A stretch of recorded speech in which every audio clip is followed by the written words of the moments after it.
Hello बच्चों, let's read the question. The question says Manchester export declined towards India after the First World War because. Question में हमसे पूछा गया है Manchester export यानी कि ब्रिटेन से जो आने वाली चीज़ें थी, जो एक्सपोर्ट था वो फर्स्ट वर्ल्ड वॉर के बाद इंडिया की तरफ काफ़ी कम होने लगा। इसके क्या कारण थे?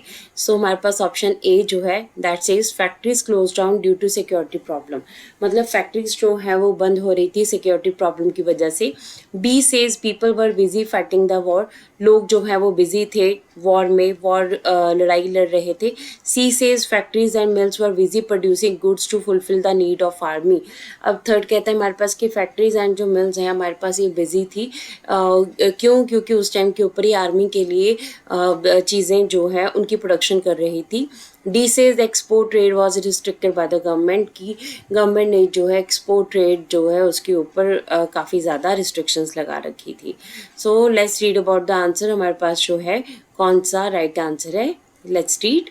So during the World War One, when the British mills were busy in the production to meet the demands of the army, Manchester import to India declined. देखिए क्या हुआ, वर्ल्ड वॉर वन जब 1914 में स्टार्ट हुई तो उसके बाद Britain का जो पूरा ध्यान था, पूरा का पूरा ध्यान अपने वॉर की तरफ चला गया और कॉलोनिज्म की तरफ थोड़ा सा उसका ध्यान हट गया। अब वहाँ इंडिया में जो एक्सपोर्ट हो रहा था, उनका जो मशीन गुड्स उस टाइम के ऊपर बन रही थी इंडिया में आ रही थी, वो एक्सपोर्ट होना कम हो गया। क्यों? क्योंकि अब जितनी भी ब्रिटेन की फैक्ट्री से वो आर्मी पर्सनस के लिए जो भी चीज़ें की ज़रूरत थी उनकी प्रोडक्शन कर रहे थे।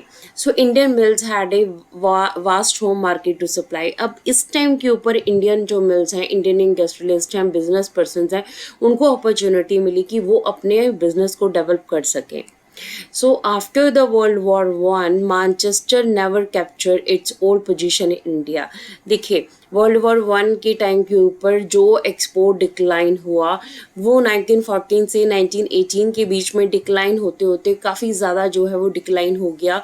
और वर्ल्ड वॉर वन जो है जब फिनिश हुई तो उसके बाद भी मैनचेस्टर अपनी पोजीशन को इंडिया में दोबारा से स्टैंड नहीं कर पाया। तो इस तरह से ऑप्शन सी जो है is the right answer of our question. Option C कहता है factories and mills were busy producing the goods to fulfil the need of army. Army की नीड्स को फुलफिल करने के लिए फैक्ट्रीज एंड मिल्स जो है वो प्रोडक्शन कर रही थी। So this is the answer of the question. Hope so you understood the question as well as the answer. Thank you.